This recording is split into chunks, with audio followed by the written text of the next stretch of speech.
Students, in today's class, we will find the nature of the path of a projectile. So its answer is path of the projectile is a parabola. Now we will try to prove it. In last lecture, we have find x component is equal to u cos theta into t, and y is x means the distance traveled by a projectile in a horizontal direction. Okay, so x is equal to u cos theta t minus u cos theta t. Okay, and y is equal to u sin theta t minus half ji t square.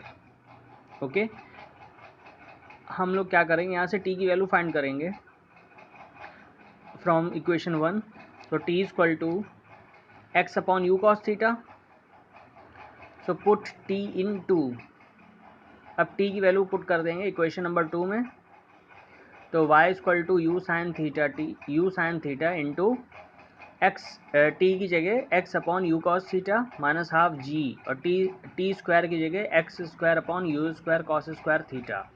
ठीक है, तो y equal to क्या हो जाएगा, u से u cancel हो जाएंगे, तो x tan theta sine theta upon cos theta equal to tan theta. तो y equal to x tan theta minus half g x square upon u square cos square theta. ठीक है, अब equation of parabola. तो equation of parabola y equal to a x plus b x square. ठीक है, तो देखो यहाँ पे ये जो इक्वेशन है पैराबोला की जो इक्वेशन है, और जो आपकी ये जो इक्वेशन आई है प्रोजेक्टाइल की, ये जो इक्वेशन आई है, दोनों को आप कंपेयर कर सकते हैं. y equal to a x plus b x square, ये पैराबोला की इक्वेशन है. और जो आपकी जो इक्वेशन आई y equal to x tan theta minus half g x square upon u square cos square theta, दोनों सेम इक्वेशन है. So the path of the projectile will be parabola. Okay, next thing we will find time of flight, time of maximum height. ठीक है, तो maximum height attend करने में उसको कितना time लगेगा. तो time taken by the projectile to reach the maximum height, it is denoted by TM. ठीक है, तो at maximum height v Y component zero होगा. ये तो आपको पता ही, क्योंकि जब वी वाई जीरो होगा तभी प्रोजेक्टाइल जो है फाइनली वहाँ जाके रुक जाएगा. ठीक है, बात समझिए. जैसे कि आप किसी ऑब्जेक्ट को, सपोज कोई बॉल है, आपने इसको ऊपर की तरफ फेंका, तो ये एक हाइट पे जाने के बाद ये रुक जाती है. तो वहीं पे जब ये रुक जाती है उसी के बाद ही तो ये वापस आती है ऐसे. ठीक है, तो ये चीज़ प्रोजेक्टाइल के केस में है. तो प्रोजेक्टाइल मैंने आपको बताया था कि अगर कोई प्रोजेक्टाइल होगा तो उसमें दो कंपोनेंट होते हैं. एक होता है वी एक्स, एक होगा आपका वी वाई. तो वी वाई कंपोनेंट जो है पहले इंक्रीज़ करेगा, फिर फाइनली आते आते मैक्सिमम हाइट पे क्या होगा, यहाँ पे केवल वी एक्स ही रह जाएगा, और जो वी वाई है वो आपका ज़ीरो हो जाएगा. ठीक है, फिर उसके बाद फिर से आपका वी वाई इंक्रीज़ करता है, फाइनली फिर वी वाई फिर ज़ीरो हो जाता है. ठीक है, तो ये आपको समझ में आ गया. ठीक, तो वी वाई को हम ज़ीरो कर देंगे. तो वी वाई को जब ज़ीरो करेंगे तो equation of motion of velocity along Y component, तो V Y equal to you sine theta minus G T M. ठीक है, वी वाई को जब ज़ीरो कर देंगे,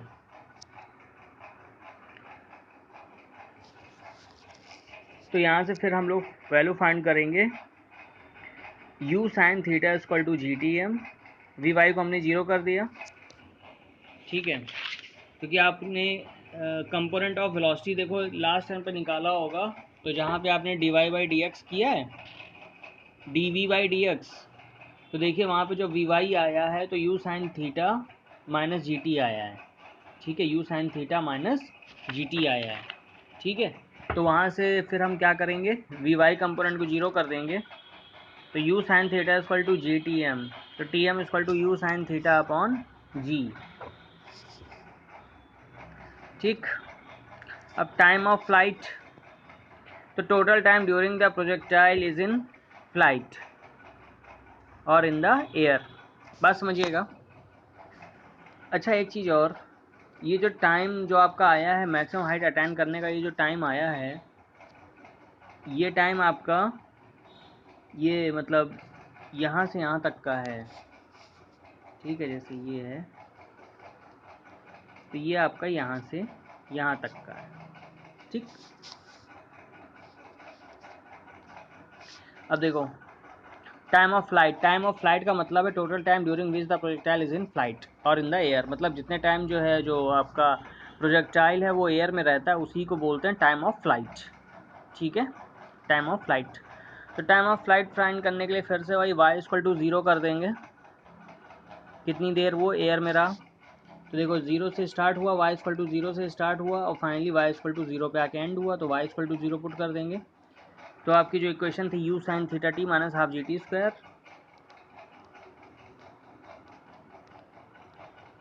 तो u sine theta t equal to हो जाएगा हाफ जी टी स्क्वायर। तो यहाँ से टी एफ की वैल्यू आ जाएगी, टी से टी एक टी से कैंसिल हो जाएगा तो हाफ जी टी बचेगा, तो टी इक्वल टू हो जाएगा 2u sine theta upon G, ठीक है, 2u sine theta upon g. अब relation between t m and t f, t m means maximum height attend करने में कितना टाइम लग रहा है, और टी एफ क्या है, t m time of flight है। टाइम ऑफ फ्लाइट का मतलब कितनी देर तक वो प्रोजेक्टाइल जो है आपका वो एयर में था, ठीक है।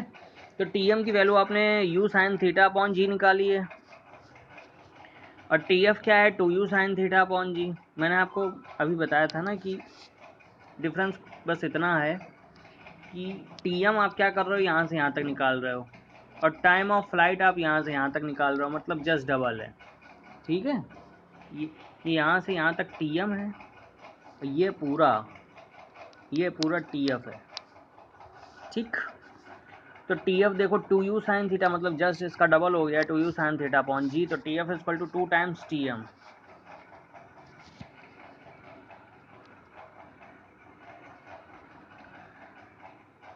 अब मैक्सिमम हाइट ऑफ प्रोजेक्टाइल, तो मैक्सिमम हाइट ऑब्टेन करने के लिए क्या करेंगे, तो मैक्सिमम हाइट का ये मतलब होता है maximum height reached by the projectile, मतलब कितनी मैक्सिमम हाइट तक प्रोजेक्टाइल गया है। तो at time t equal to t m height reached is maximum, ठीक है। तो t equal to t m पे उसकी हाइट क्या हो जाएगी, मैक्सिमम हो जाएगी। तो y कंपोनेंट क्या है, y equal to you sine theta t m minus half G T M square, तो यहीं से हमें y कंपोनेंट मिल जाएगा। टी एम की जगह जितने टाइम में वो मैक्सिमम हाइट तक पहुंच रहा है वो टाइम यहाँ पे अगर रख दें हम लोग तो हमें y की वैल्यू पता लग जाएगी जो कि मैक्सिमम हाइट होगी, ठीक है।